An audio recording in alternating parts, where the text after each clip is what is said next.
Boys. मैं हेमंत शर्मा।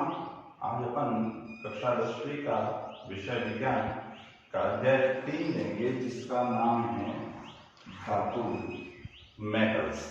ठीक है, अपन ने 9th क्लास के अंदर धातुओं के बारे में थोड़ा बहुत इंफॉर्मेशन ले लिया था।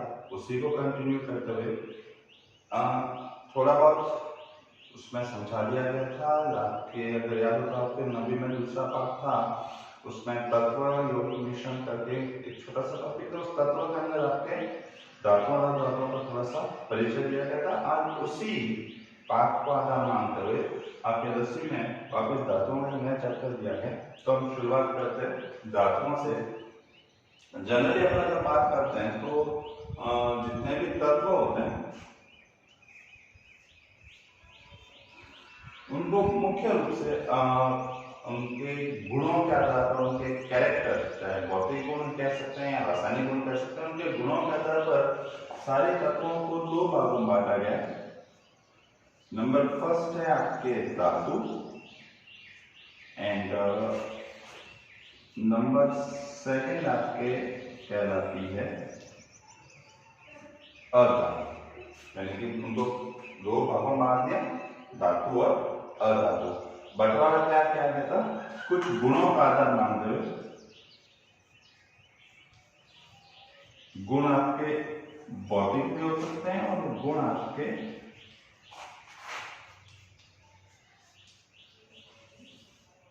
रासायनिक भी हो सकते हैं। तो रासायनिक गुणों का भी आधार ले लिया, यहाँ पर भौतिक गुणों का भी आधार ले लिया। अपन ने जितने भी तत्व उनको 2 भागों में बांट दिया। अब स्टार्टिंग आपको होगी, सबसे पहले अपन लेंगे, शुरुआत करेंगे अपन धातु से, फिर अधातु। बेसिकली आपने 9वीं के अंदर पढ़ लिए होंगे, आपको उसमें कुछ गुण थे भी, धातु ऐसे होता है, धातु ऐसे होते हैं। हम उन्हीं गुणों को स्टेप बाय स्टेप क्रम से करते जाएंगे। चलिए शुरुआत करते हैं अपन धातु की।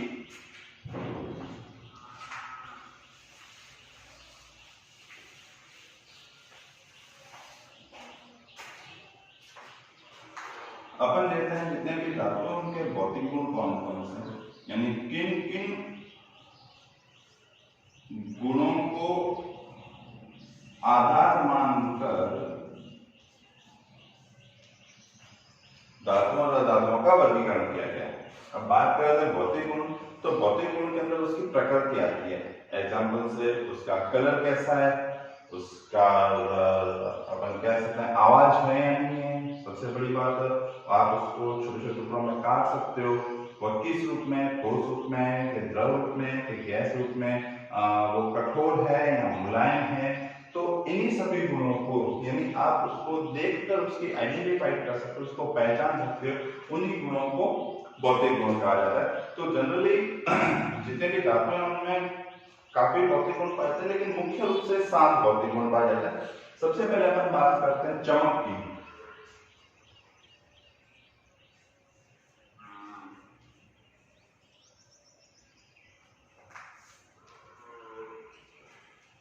अपन ये कह सकते हैं कि जितने भी धातु हैं दुनिया के अंदर, वे यदि आपने शुद्ध रूप में है तो वो हमेशा चमकदार होंगे। आपने देखा होगा जैसे सोना जो होता है, प्योर गोल्ड होता है, वो पीले रंग का होता है। चांदी जो होती है वो सफेद रंग की होती है, सिल्वर व्हाइट रंग का होता है। पर्टिकुलर अलग अलग हर धातुओं का अपना कलर होता है, लोहे का अपना कलर होता है, तांबे का अपना कलर होता है। तो अपन ये कह सकते हैं कि इस दुनिया में जितनी भी धातुएं हैं जो अपने शुद्ध रूप में होती है, तो उनमें एक निश्चित चमक पाई जाती है, वो चमकदार होते हैं, उसी को अपन धात्विक चमक कहते हैं। ठीक है, तो मैं इसमें लिख देता हूं कि प्रत्येक धातु अपने शुद्ध रूप में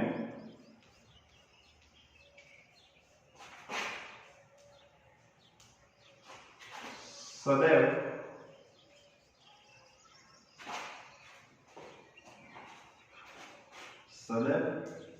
चमकदार होती है,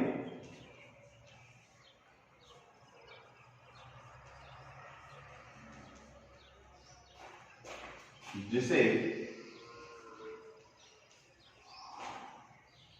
धात्विक जो क्योंकि अपन बात धातु की कर रहे हैं इसलिए धात्विक चमक कहा जाता है।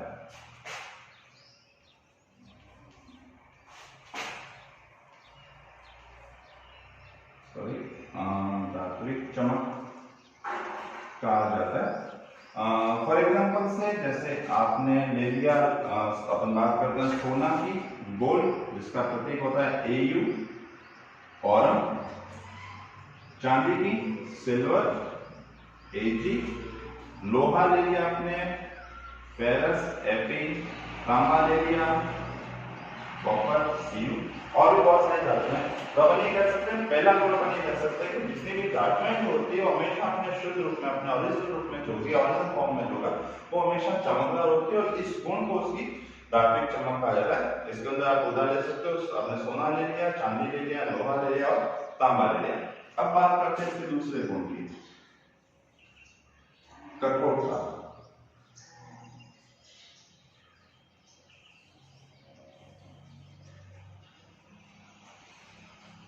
जनरली जितनी भी धातुएं जो होती है वो सारी की सारी कठोर होती है, मजबूत होती है, सॉलिड होती है, ठोस होती है, यानी कि उनको काटने के लिए आपको या उनको तोड़ने के लिए आपको ऊर्जा वेस्ट करनी पड़ती है। लेकिन अपवाद स्वरूप, चूंकि साइंस अपवादों से भरी हुई है तो इसमें भी अपवाद है, अपवाद स्वरूप पारा, जिसको अपन मरकरी कहते हैं, वो सामान्यतः कमरे के तापमान पर हमेशा द्रव रूप में रहता है। यानी जितने भी धातु जो अपन कैसे धातु सही ठोस रूप में, लेकिन अपवाद से एक है पारा है जो हमेशा द्रव रूप में रहता है कमरे के तापमान पर। ध्यान ये रखना कि पारा भी चमकीला धातु, बड़ी चमक करता है, और गैस फॉर्मेट के अंदर कोई भी धातुएं नहीं पाई जाती है, कोई भी धातु कभी भी गैसीय अवस्था में नहीं पाई जाती। ठीक है, दूसरा गुण अपन लेते हैं कठोरता। इसके अंदर अपन लिखेंगे कि सारी धातुएं जो होती है, जितनी भी धातुएं जो होती है वो सामान्यतः क्या होती है, कठोर रूप में पाई जाती है। तो सामान्य अवस्था में कठोर होती है,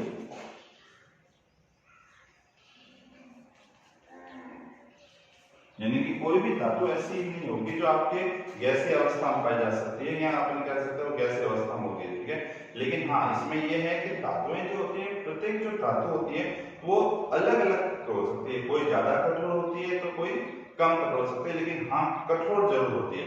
लेकिन अपवाद स्वरूप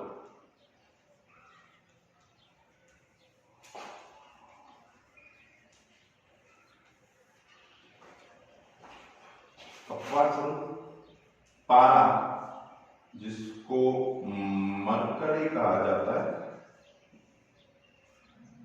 वह हमेशा कमरे के तापमान पर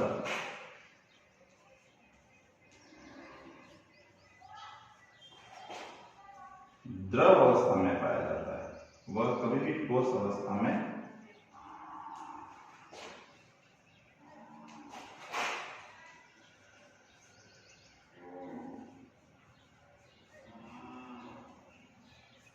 यानी कि ये अपवाद है। पारा जिसको बोलते हैं, मरकरी जिसको कहते हैं, वो हमेशा आपके द्रव अवस्था में पाया जाएगा, कभी भी वो आपके ठोस अवस्था के रूप में नहीं पाया जाएगा।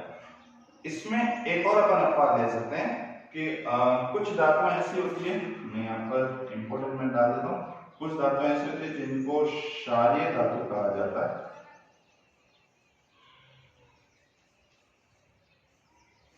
इसके अंदर आपके उदाहरण आ जाता है लिथियम, सोडियम और पोटेशियम। ये तीन प्रमुख क्षारीय धातुएं अपन जिनको कह सकते हैं। ये वे धातुएं होती है जो इतनी मुलायम होती है, अत्यधिक सॉफ्ट होती है। क्षारीय धातुएं इतनी मुलायम होती है कि इन्हें चाकू से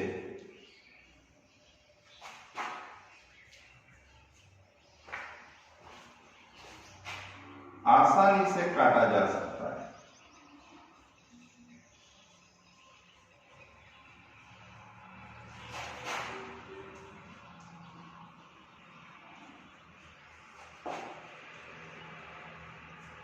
यानी कि जनरली सारी धातुओं ने कहा कि सारी धातुएं सामान्यतः कठोर होती है, लेकिन अपवाद स्वरूप एक तो पारा, पारा का यदि आपसे पूछ लिया जाए इसका प्रतीक Hg, मरकरी, प्लेटिनम, हमेशा कमरे के तापमान पर सदैव द्रव अवस्था में पाई जाती है। और भी अपवाद पाया जाता है कि जो क्षारीय धातुएं होती है उसमें प्रमुख रूप से आपकी लिथियम धातु आती है, सोडियम आती है, पोटेशियम आती है। वो इतने मुलायम होते हैं, इतनी सॉफ्ट होती है कि आप उनको चाकू की सहायता से आसानी से आप उसके छोटे छोटे पीस कर सकते हैं। जैसे आपने कभी देखा होगा अपने केक, घरों में केक आता है, मक्खन आता है, बटर आता है, उसका आप चाकू से जैसे अलग करते हैं वैसे इन धातुओं को आसानी से काटा भी जा सकता है। और सबसे बड़ी बात होती है इन जितने भी धातुएं होती हैं इनका जो गलनांक होता है, गलन बिंदु जो होता है बस कम होता है।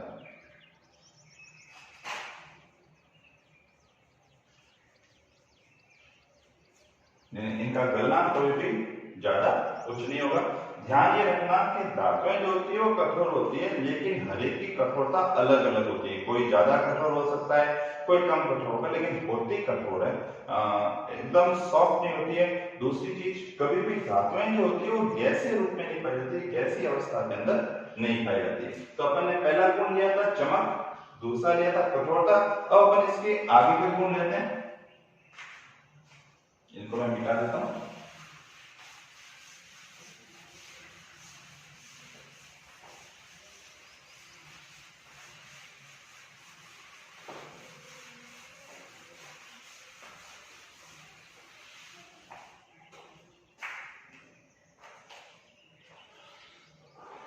अब इसी क्रम में तीसरा गुण लेता हूं मैं, आघात वर्ध्यता।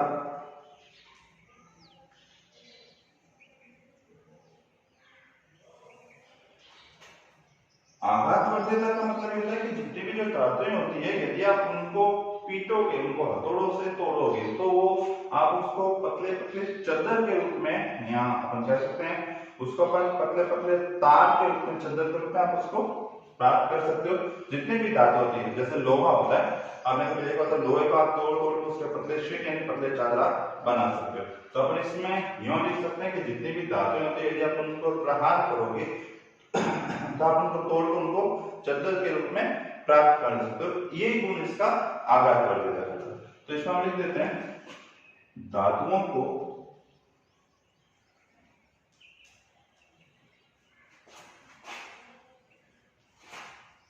पीट कर का मतलब होता है आपने उसको हथौड़े से या किसी भारी वस्तु से प्रहार किया, उसके टुकड़े कर दिए। तो धातुओं को पीट कर चादर के रूप में या शीट के रूप में अपन ले सकते हैं, चादर के रूप में बदलना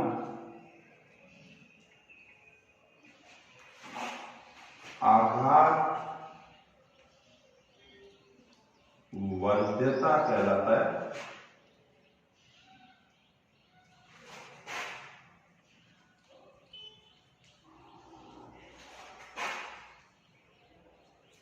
आघात वर्ध्यता कहते हैं, यानी आपने धातु ले ली, उसको हथौड़े से पीटा, छोटे टुकड़े कर दिए और टूटकर उसको चादर के रूप में बदल दिया, चादर के रूप में उसको प्राप्त कर लिया। तो यह जो गुण है इस गुण को आघात वर्ध्यता कहते हैं। ध्यान ये रखिएगा कि जैसे इसमें अपन एग्जांपल ले सकते हैं, आपने सोना ले लिया और चांदी ले लिया, अर्जेंटम और लोहा ले लिया, फेरस, और भी बहुत सी धातुएं हैं जिनको आपको बदल सकते हो।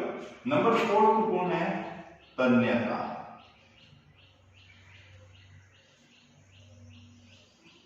ये भी धातुओं में एक मुख्य गुण पाया जाता है तन्यता। इसमें यह होता है कि आप धातुओं को पतले पतले तार के रूप में प्राप्त कर सकते हो, यानी कि आप धातुओं को यदि आग पर गर्म करेंगे या आप उसके गुणों में देखेंगे तो उसके पतले पतले वायर, आपने देखा होगा अपने घरों में जो लाइट के तार जो आते हैं, कभी आप उसको देखो उसमें तांबे के पतले पतले पतले पतले वायर पाए जाते हैं, यानी कि आप उनको तार के रूप में कन्वर्ट कर सकते हो, बदल सकते हो। तो तन्यता के अंदर अपन ये लेंगे कि धातुएं जो होती है ये धातुओं का अपन कह सकते हैं कि भौतिक गुण होते हैं, तो काफी गुण है, आगे बढ़ देता भी है। धातुएं जो होती है उनको आपको, यानी धातुओं को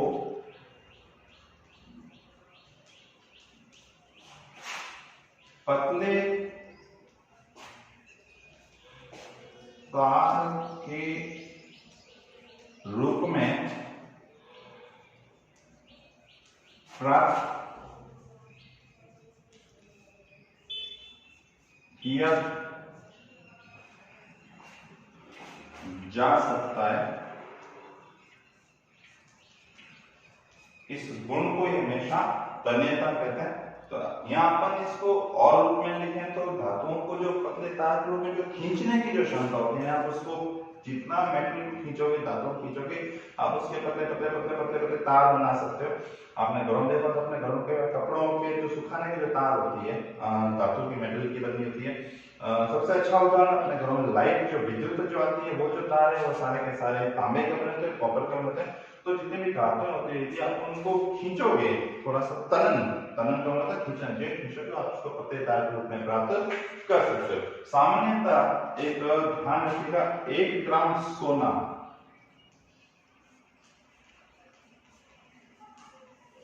यदि आपके पास 1 ग्राम सोना है तो उससे आप करीबन 2 किलोमीटर लंबा तार बना सकते हैं। मतलब आप मान लीजिए कि इनमें कितनी खींचने की क्षमता होती है, कितनी तनन क्षमता होती है। आपने 1 ग्राम सोना ले लिया और आपने उसको खींचते गए, गर्म कर, आपने उसको गर्म किया, गर्म करके पतले तार के रूप में बदलते गए, तो कम से कम उससे 2 किलोमीटर तक लंबा तार आप बना सकते हैं। ध्यान ये रखिएगा कि आघात वक्रता और तन्यता धातुओं में ही पाए जाते हैं। अधातुओं के अंदर ऐसा कोई गुण नहीं पाता कि आप उनको आघात वर्धक कर सकते हो या आप उनका खींचकर लंबा कर सकते हो। तो ये 2 इंपॉर्टेंट गुण थे। आघात वर्धकता, अपने धातुओं को पीट कर चार्जर रूप में बदल दिया, इस गुण को आघात वर्धकता कहा जाता है। दूसरा तन्यता, अपने धातुओं को पतले तार के रूप में प्राप्त किया जा सकता है। 1 ग्राम सोने को आप ले सकते हो, उससे करीबन आप 2 किलोमीटर लंबा तार भी बना सकते हैं। अगला 5वां अपन लेते हैं, जितनी भी जो धातुएं होती है, अपन कह सकते हैं सारी धातुएं जो होती है वो 100% ऊष्मा की सुचालक होती है।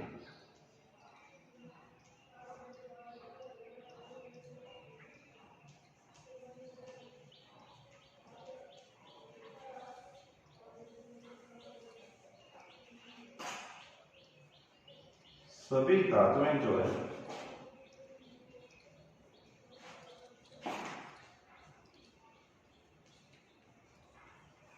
ऊष्मा की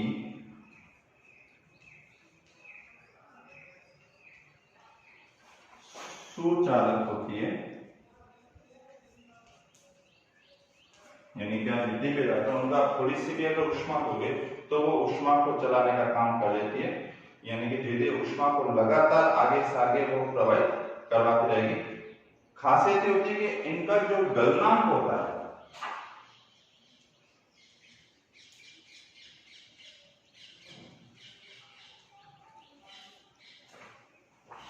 इनका गलनांक जो होता है वो बहुत अधिक होता है। इनका गलनांक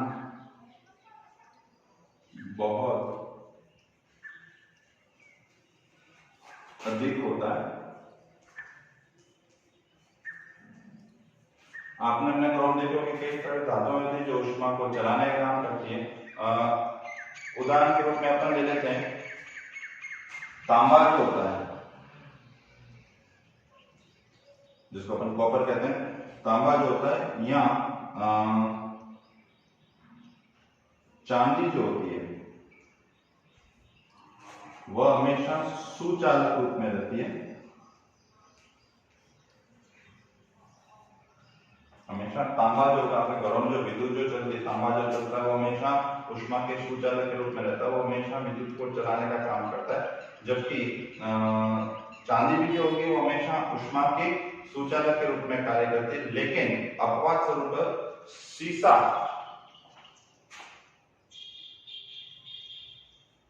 इसको प्लम्बस कहा जाता है, तथा पारा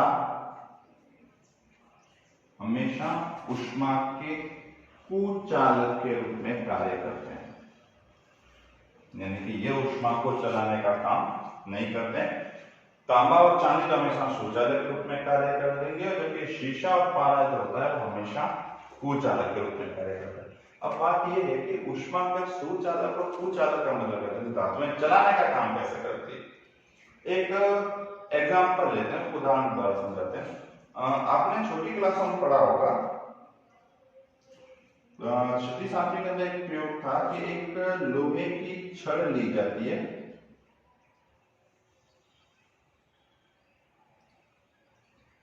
और उसका एक सिरा तो आप हाथ से पकड़ लेते हैं और उसके ऊपर आपने 4 अलग अलग ऑलपिन लगा देते हैं।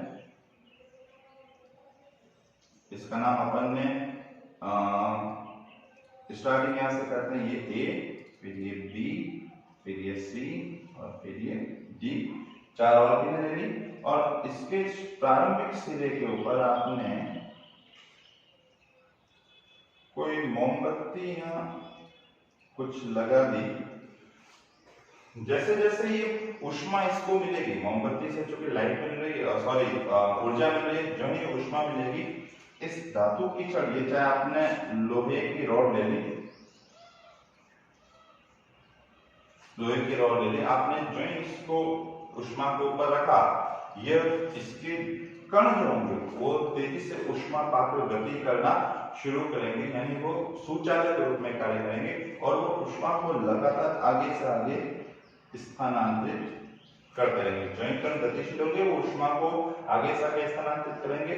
स्थानांतरित करने के कारण क्या होगा, धीरे धीरे करके ये जो ऑलपिन है, जो अपन चिपकाई थी, ये तो हो गया आपके ऑलपिन, ये लोहे की छड़ अपन ने ली थी, लोहे की छड़, ये आपने मोमबत्ती ले ली।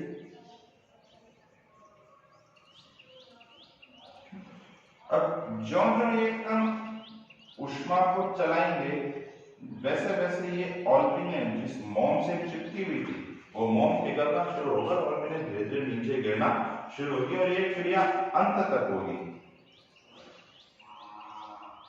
यानी अंत तक जाके जो चौथी ऑलपिन है वो भी गिर जाएगी। इससे अपन कह सकते हैं कि जितनी भी धातुएं होती है वो ऊष्मा की सुचालक होती है, वो ऊष्मा को लगातार आगे से आगे प्रवाहित करती रहती है, इसी को ऊष्मा का सुचालक कहा जाता है। आपके 10वीं की बुक में भी ऐसा ही एक प्रयोग किया गया, एक डायग्राम बनाया गया,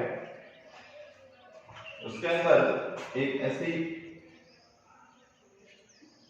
स्टैंड है,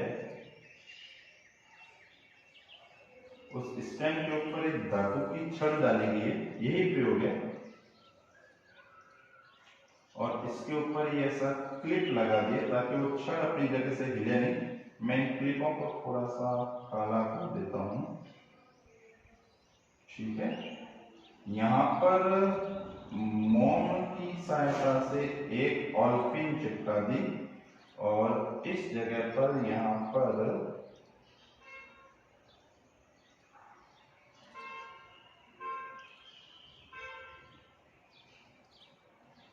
मोमबत्ती लगा दी। तो जो ही मोमबत्ती के कारण ये धातु की जो छड़ है, ये आपकी धातु की छड़, कोई भी धातु की छड़ हो सकती है, ये मैंने धातु की छड़ ले ली, ये मैंने यहाँ पे ऑलपिन ले ली, ये यहाँ पर मैंने मोमबत्ती ले ली, ये मैंने स्टेम ले लिया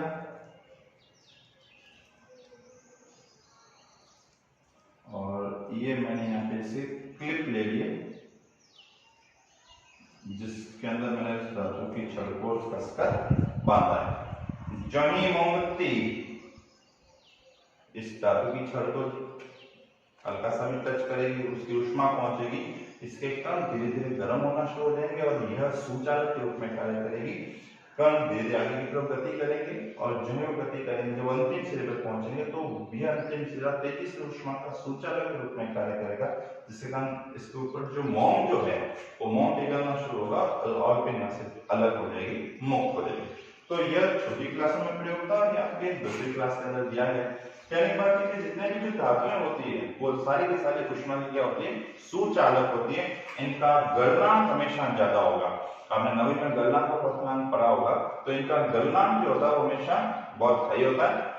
अब उदाहरण के रूप में आप तांबा देख लीजिए, कॉपर देख लीजिए, चांदी देख लीजिए, सिल्वर है, वो हमेशा ऊष्मा की सुचालक होती है। जबकि सीसा, जिसको प्लम्बस कहा जाता है, और पारा हमेशा ऊष्मा के कुचालक के रूप में कार्य करते हैं। तो तीसरा गुण था आघातकर्ता, चौथा था तन्यता, पांचवा था ऊष्मा के सुचालक। अब अगला गुण अपन लेते हैं